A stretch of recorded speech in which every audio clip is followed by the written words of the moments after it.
May one use someone's sefer or siddur without his explicit permission? So it often occurs, whether in school or in shul or in a beis medrash, a yeshiva and the like, that we have access to other people's sefarim, and the sefer does not belong to the shul or the beis medrash or the yeshiva, rather it is privately owned. And you want to know if you can make use of it. Can you daven from the siddur? Can you learn from the sefer? Are there any regulations involved? If you are allowed to, what are you allowed and not allowed to do?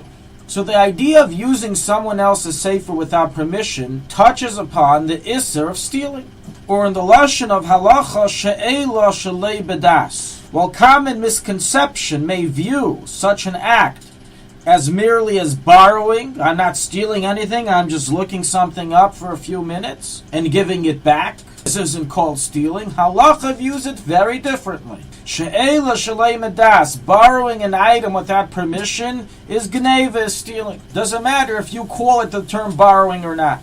Based on this, it's recorded in the Ramah Narachayim 14.4, brought in the Alter Rebbe Shulchanaruch 14.10, Cheshin Mishpat Metziu Pekad Halacha 27, and Sheila V'Schiris Halacha 5, that it is forbidden for one to learn from a sefer that belongs to someone else without his permission. And that this applies even if one only plans to learn it on a mere occasion and return it right away. And it applies even if one is certain that no damage will occur to the sefer as a result of his learning from it. Now, a question that one may ask on this ruling is, while we do agree that according to halacha, borrowing without permission is considered stealing, that is only if the owner minds. But if the owner doesn't mind, then it's not stealing. It's as if he gave permission even though he didn't explicitly give permission. Now, why would someone mind somebody else using his sefer? So it's brought in the Rishonim and recorded in the Alter Rebbe in the above sources that people are particular about others reading their books without permission, lest they tear it or damage the book. And therefore you can't just assume the owner doesn't mind. You have to get permission. But from here we can understand the following exception. If one knows for certain that the owner is not particular against one using his sefarim, based on assessment of the person and the situation, then it's permitted to use it even without explicit permission. So concludes the Alter Rebbe in Sheila V'Schiris Halacha 5 and the Ramah in Cheshin Mishpat 292 Halacha 20. And based on this, the Alter Rebbe concludes, based on Rishonim, that those sefarim which it is not common at all for any people to be particular against someone else using without their permission, it's permitted to use them even without their permission. And only by those sefarim which there are a minority of people who are particular against others using without permission, only then is it forbidden to make use of it without permission. In other words, the final halacha is as follows. In general, it's forbidden to use someone else's sefer without permission, unless one is certain the person doesn't mind, or it's common for all people to not mind this sefer being used by others. However, if even a minority of individuals are particular against its use by others without permission, then it would remain usher to use it without permission, even if majority of people don't mind, until you find out that he is part of that majority. Because maybe he's part of the minority and you end up stealing. The later Achreinim deal with how this halacha expresses itself regarding using sefarim found in a shul, beis medrash, and yeshiva.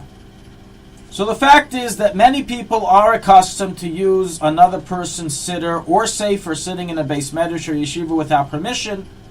Can we defend such a practice according to halacha? So the Pri Megadim and Mishnah Berurah both question this allowance. As they say, it should follow all the regular laws of sefarim. You have to know for sure he doesn't mind.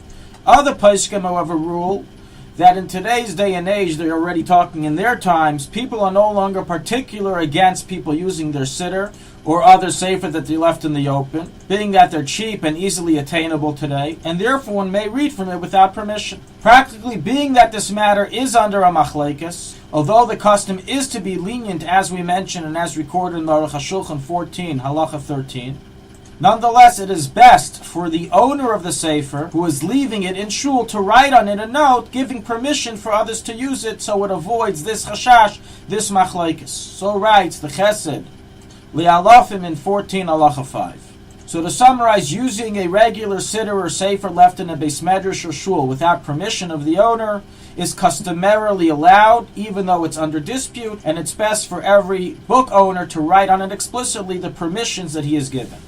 restrictions involved in using someone else's sefer. So even though the minhag and the defending poskim allow this to be done, doesn't mean it's a free-for-all and there's no restrictions. In all cases, it's forbidden to remove the sefer from the area that it's in, from the shul, from the beis medrash, without explicit permission. You're never allowed to take it out and borrow it to read in your room and then give it back. That is clear stealing, of which there is no assumption that someone will allow. The entire heter is only in a case you're going to be looking at it in the area that it's found. The owner can come back and take it back whenever he wants, and in that case we say people don't mind. Accordingly, based on this, it's understood that if we know for a fact that an individual does mind others looking at his Sefarim, such as he writes in it, Asr lishtamish bli reshus, it's Asr to read without permission, then obviously one must respect that, and it's forbidden for someone to look into it. And the above heter is only in a regular case where we assume he gives permission based on the fact that people no longer mind today.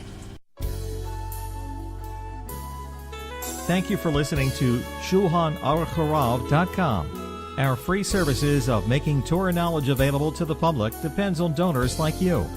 Please help us continue our work through making even a small contribution at Shulchanaruchharav.com under the Daily Halacha Dedication section or in the subscription page. Also, check out our online courses and many Sefarim available for purchase that will both enhance your Torah knowledge and help support our work.